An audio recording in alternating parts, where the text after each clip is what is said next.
Hello, good morning, नमस्कार दोस्तों। स्वागत है आपका मेरे YouTube channel path to success में। दोस्तों, आज हम लेके आए हैं आपके लिए अति महत्वपूर्ण जीएस जनरल अवेयरनेस सामान्य अध्ययन के वो सारे क्वेश्चंस जो कि आने वाले आपके एग्ज़ाम के लिए बहुत ही ज़्यादा महत्वपूर्ण हैं। और अभी इनकमिंग जो आपके एग्ज़ाम है एसएससी रेलवे और बीएसएफ के कांस्टेबल एंड हेड कांस्टेबल के लिए, तो उसके बंदे अगर देखा जाए तो ये बहुत ही ज़्यादा महत्वपूर्ण क्वेश्चन है। तो दोस्तों, आज ये शुरू करते हैं आज का ये सेशन। और अगर आपने मेरा चैनल सब्सक्राइब नहीं किया है तो प्लीज़ मेरे चैनल को सब्सक्राइब करें ताकि आपको सारी इंपॉर्टेंट वीडियो समय से मिलती रहें। तो शुरू करते हैं। किस अधिनियम के द्वारा कलकत्ता में सर्वोच्च न्यायालय की स्थापना की गई? किस अधिनियम के द्वारा कलकत्ता में सर्वोच्च न्यायालय की स्थापना की गई? तो इसका सही जवाब है दोस्तों रेगुलेटिंग एक्ट 1773। रेगुलेटिंग एक्ट 1773 के द्वारा कलकत्ता में सर्वोच्च न्यायालय की स्थापना की गई। और दोस्तों, एक पॉइंट आपको और याद रखना है, अपने माइंड में रखना है कि इस जो रेगुलेटिंग एक्ट 1773 के द्वारा कलकत्ता में सर्वोच्च न्यायालय की स्थापना की गई थी, तो इसके जो प्रथम मुख्य न्यायाधीश थे उनका क्या नाम था? तो उनका नाम था सर एलिजा इम्पे। क्या नाम था कलकत्ता के प्रथम मुख्य न्यायाधीश का? Sir Elijah Impey. देखते हैं अगला क्वेश्चन। किस अधिनियम के तहत भारतीय विधान परिषद को बजट पर चर्चा करने की शक्ति प्राप्त हुई? किस अधिनियम के तहत भारतीय विधान परिषद को बजट पर चर्चा करने की शक्ति प्राप्त हुई थी? तो इसका सही जवाब हो जाएगा ऑप्शन बी, भारतीय परिषद अधिनियम 1892। भारतीय परिषद अधिनियम 1892 के द्वारा बजट पर चर्चा करने की शक्ति प्रदान की गई थी, लेकिन इनको बजट पर मतदान करने का अधिकार नहीं था। जो भारतीय परिषद अधिनियम था 1892, इसके द्वारा वायसराय की सदस्यों की संख्या बढ़ा दी गई, परिषद के कार्यों का विस्तार भी किया गया, बजट पर चर्चा करने की शक्ति दी गई, परंतु उन्हें मतदान का अधिकार प्राप्त नहीं था। तो चलिए दोस्तों, देखते हैं अगला क्वेश्चन। राष्ट्रपति को अध्यादेश जारी करने की शक्ति किस अधिनियम के तहत दी गई है? जो राष्ट्रपति को अध्यादेश जारी करने की शक्ति है वो किस अधिनियम के तहत दी गई है? तो इसका सही जवाब हो जाएगा दोस्तों भारत सरकार अधिनियम 1935। भारत सरकार अधिनियम 1935 के तहत राष्ट्रपति को अध्यादेश जारी करने की शक्ति दी गई है। और ये किस आर्टिकल में है? तो ये भारत सरकार अधिनियम 1935 के आर्टिकल 42 में है, 42 में है। लेकिन जब हमारा देश आज़ाद हो गया तो आज़ादी के बाद जो हमारा संविधान लिखा गया, हमारे संविधान को अप्लाई किया गया, तो हमारे संविधान के आर्टिकल 123 के अंतर्गत ये शक्ति दी गई है। वर्तमान में ये शक्ति भारतीय संविधान के अनुच्छेद 123 के अंदर दी गई है। अगला क्वेश्चन हमारा, बी.आर. अम्बेडकर का संविधान सभा में निर्वाचन किस क्षेत्र से हुआ था? जो बी.आर. अम्बेडकर संविधान सभा के अध्यक्ष थे, उनका संविधान सभा में निर्वाचन किस क्षेत्र से हुआ था? तो इसका सही जवाब हो जाएगा दोस्तों बम्बई प्रेसिडेंसी से। कहाँ से हुआ था? बम्बई से हुआ था, मुंबई से हुआ था। कहाँ से हुआ था? मुंबई से हुआ था। पहले डॉक्टर भीमराव अंबेडकर का निर्वाचन बंगाल के पूर्वी भाग से हुआ था, लेकिन पूर्वी भाग कहाँ चला गया? बंटवारे में पाकिस्तान के हिस्से में चला गया, जिसको पूर्वी पाकिस्तान बोला जाता था। इस वजह से डॉक्टर भीमराव अंबेडकर को बम्बई प्रेसिडेंसी के पूना संसदीय क्षेत्र से निर्वाचित किया गया। कहाँ से किया गया? बम्बई प्रेसिडेंसी के पूना क्षेत्र से निर्वाचित किया गया। अगला क्वेश्चन हमारा, संविधान में हमारे राष्ट्र का उल्लेख किस नाम से किया गया है? भारतीय संविधान है उसमें हमारे राष्ट्र का नाम क्या है, किस नाम से उल्लेख है? तो इसका सही जवाब हो जाएगा दोस्तों इंडिया तथा भारत। संविधान में हमारे राष्ट्र का नाम क्या है? इंडिया तथा भारत। हमारे देश को India that is Bharat shall be A union of state क्या कहा जाता है संविधान में? India that is Bharat shall be A union of state. Bharat अर्थात इंडिया राज्यों का संघ होगा। इंडिया अर्थात भारत राज्यों का संघ होगा। तो संविधान में हमारे राष्ट्र का नाम इंडिया तथा भारत है। देखते हैं अगला क्वेश्चन।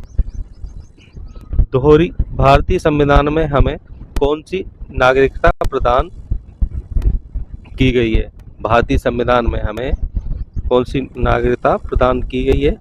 तो इसका सही जवाब हो जाएगा दोस्तों एकल नागरिकता। कौन सी? एकल नागरिकता प्रदान की गई है। संविधान में हमें एकल नागरिकता प्रदान की गई है।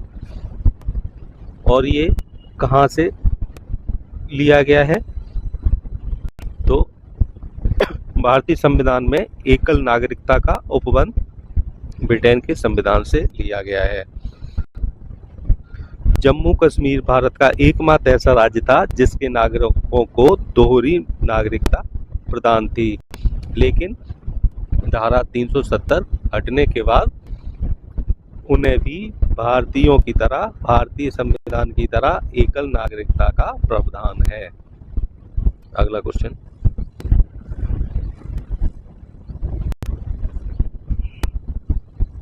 अगला क्वेश्चन है हमारा, भारतीय संविधान का कौन सा अनुच्छेद अस्पृश्यता का उन्मूलन करता है?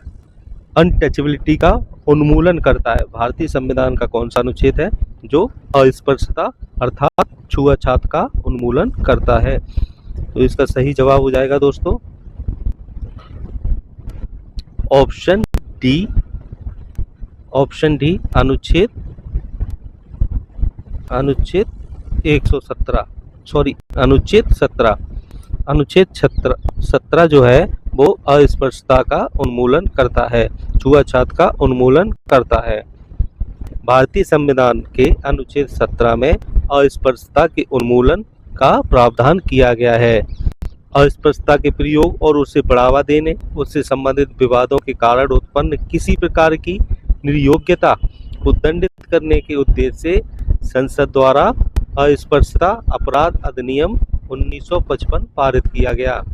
कब पारित किया गया? अस्पृश्यता अपराध अधिनियम 1955 में, लेकिन वर्ष 1976 में इस अधिनियम को संशोधित किया गया और इसका नाम नागरिक अधिकार संरक्षण अधिनियम रखा गया। क्या नाम रखा गया? नागरिक अधिकार संरक्षण अधिनियम। अगला क्वेश्चन है हमारा,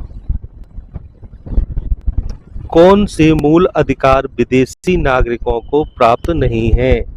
कौन से मूल अधिकार हैं जो कि विदेशी नागरिकों को प्राप्त नहीं हैं? कौन से अधिकार हैं जो विदेशी नागरिकों को प्राप्त नहीं है? तो इसका सही जवाब हो जाएगा ऑप्शन बी अभिव्यक्ति की स्वतंत्रता का अधिकार। कौन सा मूल अधिकार है? अभिव्यक्ति की स्वतंत्रता का अधिकार विदेशी नागरिकों को प्राप्त नहीं है।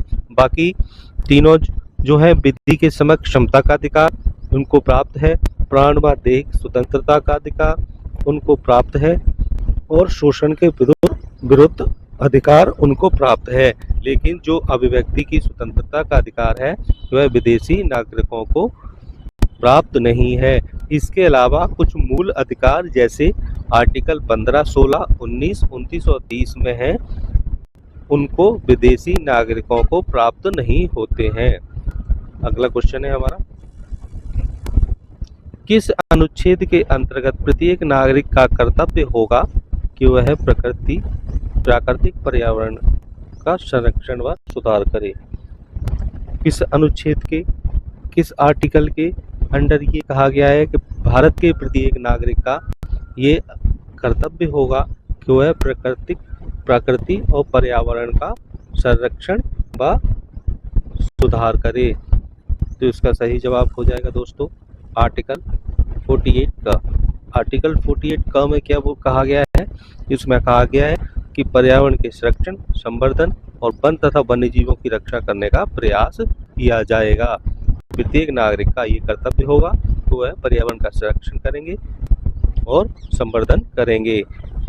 और इस आर्टिकल 48 का को 42वें संविधान संशोधन अधिनियम 1976 द्वारा जोड़ा गया। कब जोड़ा गया इसको? 1976 में इसको जोड़ा गया। कब जोड़ा गया? 1976 में 42वें संविधान संशोधन के द्वारा इसको जोड़ा गया। अगला क्वेश्चन हमारा, राष्ट्रपति के निर्वाचन मंडल में कौन कौन से सदस्य शामिल हैं? जब राष्ट्रपति का निर्वाचन होता है तो निर्वाचन मंडल में कौन कौन से सदस्य शामिल होते हैं? तो इसका सही जवाब हो जाएगा दोस्तों संसद के दोनों सदनों के निर्वाचित सदस्य होते हैं। सही जवाब। राज्य विधानमंडल के दोनों सदस्यों के निर्वाचित सदस्य नहीं होते। सभी राज्यों की विधानसभाओं के निर्वाचित सदस्य होते हैं। दिल्ली और पुदुचेरी की विधानसभाओं के सदस्य शामिल होते हैं। तो इसमें A, C, D सही है और B गलत है। राष्ट्रपति के निर्वाचन मंडल में कौन कौन शामिल होता है? संसद के दोनों सदनों के निर्वाचित सदस्य, सभी राज्यों की विधानसभाओं के निर्वाचित सदस्य, दिल्ली और पुडुचेरी की विधानसभाओं के निर्वाचित सदस्य। अब संसद के दोनों लोकसभा और राज्यसभा के निर्वाचित सदस्य होंगे, वो शामिल होंगे। सभी राज्यों की जो विधानसभाओं के निर्वाचित सदस्य होंगे, विधान परिषद के नहीं, विधानसभा के जो सदस्य होंगे निर्वाचित, वो शामिल होंगे। तीसरा, दिल्ली और पुदुचेरी की विधानसभाओं के निर्वाचित सदस्य शामिल होंगे। और इसमें जो लास्ट वाला कॉलम दिल्ली और पुदुचेरी वाला है, इसको 70वें संविधान संशोधन अधिनियम 1992 द्वारा जोड़ा गया है। कब जोड़ा गया है? 70वें संविधान संशोधन अधिनियम 1992 द्वारा जोड़ा गया है। अगला क्वेश्चन हमारा, भारत के राष्ट्रपति पर महाभियोग कौन चला सकता है? भारत के राष्ट्रपति पर महाभियोग चलाया जा सकता है किसके द्वारा? तो इसका सही जवाब हो जाएगा किसके द्वारा चलाया जा सकता है दोस्तों? संसद के द्वारा। संसद के द्वारा चलाया जा सकता है। संविधान के आर्टिकल 61 के अनुसार संविधान की अतिक्रमण वायलेशन ऑफ द कॉन्स्टिट्यूशन के आधार पर महाभियोग, जिसको इम्पीचमेंट बोलते हैं, चलाया जा सकता है और राष्ट्रपति को उसके पद से हटाया जा सकता है। महाभियोग का प्रपोजल संसद के किसी भी सदन में प्रस्तुत किया जा सकता है, लोकसभा हो चाहे राज्यसभा हो, उसमें प्रस्तुत किया जा सकता है। परंतु ऐसा प्रस्ताव लाने से पूर्व कम से कम 14 दिन की लिखित सूचना, रिटन में सूचना राष्ट्रपति को देनी आवश्यक है। आप लोकसभा में लेके आओ या राज्यसभा में लेके आओ महाभियोग का प्रपोजल, लेकिन उसकी सूचना 14 दिन पहले राष्ट्रपति को देना आवश्यक है। महाभियोग के लिए जो रेजोल्यूशन प्रस्तुत करना होगा, जिस पर सदन की कुल सदस्य संख्या के कम से कम 1/4 सदस्यों के सिग्नेचर होने चाहिए। जो रेजोल्यूशन आएगा, लोकसभा में आए चाहे राज्यसभा में आए, उस सदन की कुल सदस्य संख्या के कम से कम 1/4 सदस्यों के उस रेजोल्यूशन पर हस्ताक्षर होंगे और उसे उस सदन की कुल सदस्य संख्या के कम से कम 2/3 बहुमत से पारित किया गया होगा, तभी वो रेजोल्यूशन पास माना जाएगा। चलते अगले क्वेश्चन की तरफ। लोकसभा के निर्वाचित सदस्यों की अधिकतम संख्या कितनी है? लोकसभा के निर्वाचित सदस्यों की अधिकतम संख्या कितनी है? तो कितनी है दोस्तों? लोकसभा के निर्वाचित सदस्यों की संख्या है 550। कितनी है? 550।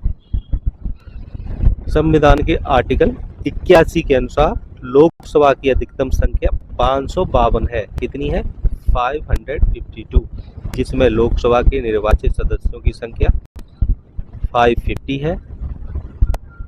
2 मेंबर्स को राष्ट्रपति मनोनीत करता है और 550 में से राज्यों से 530 आते हैं और केंद्र शासित क्षेत्रों से 20 सदस्य होते हैं। लेकिन वर्तमान में निर्वाचित सदस्यों की संख्या 543 है, जिसमें 530 सदस्य राज्यों से और 13 केंद्र शासित प्रदेशों से आते हैं। अगला क्वेश्चन हमारा, संसद के किसी सदन में मुख्य विपक्षी दल की मान्यता प्राप्त करने के लिए उस दल के कितने सदस्य होने चाहिए? संसद के किसी सदन में मुख्य विपक्षी दल की मान्यता अगर प्राप्त करनी है तो उस दल के कितने सदस्य होने चाहिए? इसका सही जवाब है ऑप्शन डी, सदन की कुल सदस्य संख्या का 1/10 भाग। कितना? सदन की कुल संख्या का 1/10 भाग होना चाहिए, तभी सदन में मुख्य विपक्षी दल की मान्यता प्राप्त होगी। विपक्ष की भूमिका उतनी महत्वपूर्ण होती है जितनी की सत्ता पक्ष की। संसद के दोनों सदनों में विपक्षी दल होता है। विपक्षी दल का दर्जा उसी पार्टी को दिया जाता है जिसकी सदस्य संख्या उस सदन के 1/10वें भाग के बराबर होती है। लोकसभा में 55 सदस्य और राज्यसभा में 25 सदस्य होना आवश्यक है। अगला क्वेश्चन हमारा, सरकारिया आयोग का गठन किस विषय पर सुझाव देने के लिए किया गया था? जो सरकारिया आयोग था उसका गठन किस विषय पर सुझाव देने के लिए किया गया था? तो इसका सही जवाब हो जाएगा केंद्र राज्य संबंध। किसके लिए किया गया था? केंद्र राज्य संबंध।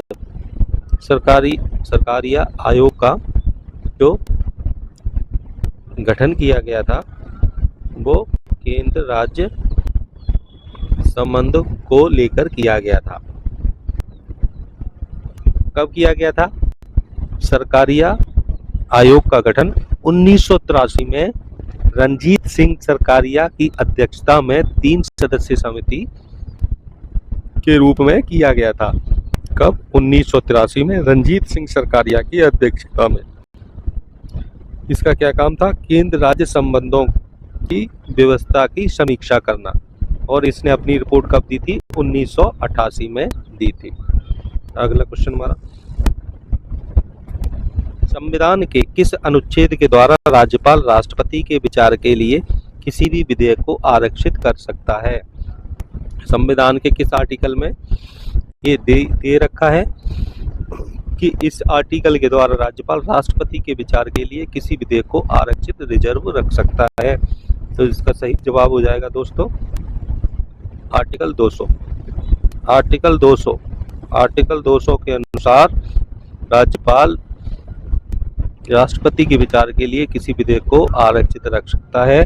जब कोई विधेयक पारित करने के पश्चात राज्यपाल के समक्ष जाता है तो राज्यपाल को यह अधिकार है कि वह विधेयक पर अपनी अनुमति दे अथवा ना दे, अथवा राष्ट्रपति के विचार हेतु उस विधेयक को आरक्षित रिजर्व कर ले।